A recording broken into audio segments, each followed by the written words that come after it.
আসসালামু আলাইকুম। আজকে গোলাপ জাম মিষ্টি তৈরি করে দেখাচ্ছি। ডিমটা ফাটিয়ে নিচ্ছি। এরপর এখানে সুজিটাকে প্রথমে পানি দিয়ে একটু গলিয়ে নিচ্ছি। তো দেখতেই পাচ্ছেন এখানে আমি 2 চা চামচ পরিমাণ সুজিতে একটু 2 চা চামচের মতো পানি দিয়ে দিচ্ছি, যেন মাখা মাখা আঠালো হয়ে যায়, খুব বেশি যেন পাতলা না হয় সেদিকটা খেয়াল রাখবেন। এরপর এটা কিছুক্ষণের জন্য রেখে দিচ্ছি। 5 থেকে 10 মিনিট পর ফিরে আসলাম। এই পর্যায়ে আমি দিয়ে দিচ্ছি যে গুঁড়া দুধটা রেখেছিলাম, সাথে বেকিং পাউডার, চিনি দিয়ে দিচ্ছি, দিয়ে দিচ্ছি ময়দা। এরপরে একটু নেড়ে চেড়ে নিচ্ছি, ঘিটা দিয়ে দিচ্ছি। এখানে তেলও দিতে পারেন, তবে ঘিটা দিলে একটা সুন্দর স্মেল আসবে।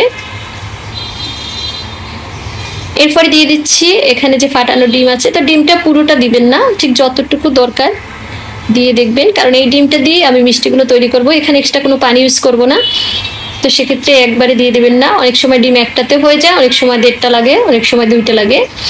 তো সব কিছু হচ্ছে আপনি যে পরিমাণ মিষ্টি তৈরি করবেন সেটার উপর নির্ভর করে। তো আমি হাত দিয়ে মেখে নিচ্ছি। এরপর সুন্দরভাবে হয়ে গেলে এটাকে আমি 5-10 মিনিটের জন্য রেস্টে রেখে দেব। আর সাথে দিয়ে দিচ্ছি যে আগে রেখেছিলাম যে সুজিটা, তো সেটা সহ এবার মিশিয়ে নিচ্ছি। একটু আঠালো হয়ে গেছে, তো কিছুক্ষণের জন্য আবার রেখে দিচ্ছি। আর হাতটা ভালোভাবে ধুয়ে নিতে হবে। এরপরে হাতটা মুছে একটু তেল মেখে নিয়ে অথবা ঘি মেখে নিয়ে ঠিক এটা দিয়ে মিষ্টিগুলো তৈরি করে নিতে হবে।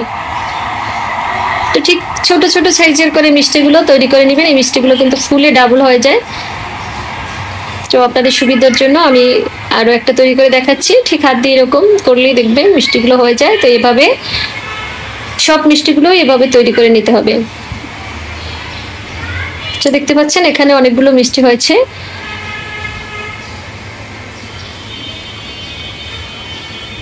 এরপর এগুলো সব আমি কিছু ছোট বড় মিক্সড করে আর কি তৈরি করেছি।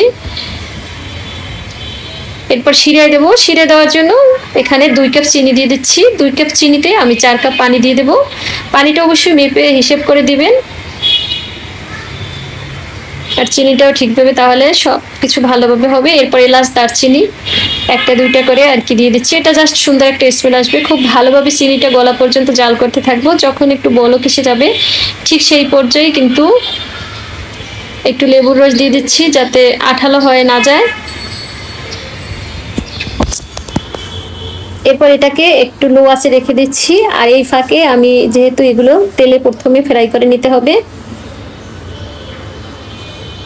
যেহেতু গোলাপজাম মিষ্টি সেহেতু একটু তেলে আর কি হালকা লালচে কালার করে, গোলাপি কালার করে আর কি ভেজে নিতে হবে। তো তেলে দিয়ে কিছুক্ষণ ভাজতে থাকবো, যতক্ষণ না সুন্দর এবং একটু স্বর্ণালী কালার চলে আসে ঠিক ততক্ষণ পর্যন্ত এই মিষ্টিগুলো ভাজতে থাকবো।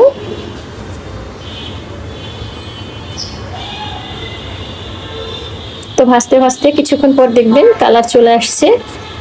তো অনেকটাই সুন্দর কালার চলে আসছে।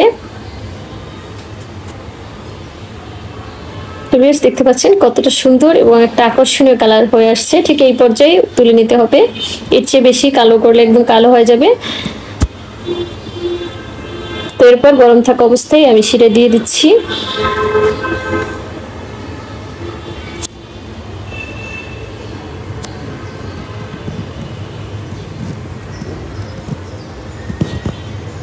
তো শিরা দেওয়ার পরে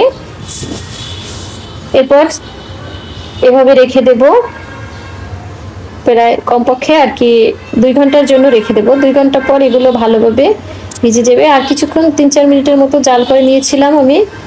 এরপর রেস্টে রেখে দেব। 2 ঘন্টার পর ফিরে আসবো। 1 ঘন্টা পর দেখতে পাচ্ছেন অনেকটাই। তো 2 ঘন্টা পর আরো ভালোভাবে এটা ভিতরে ঢুকে যাবে। তো এবার পরিবেশন করার পালা। এবার উঠিয়ে একটু পরিবেশন করে দেখাচ্ছি। তো দেখতে পাচ্ছেন কতটা সুন্দর হয়েছে।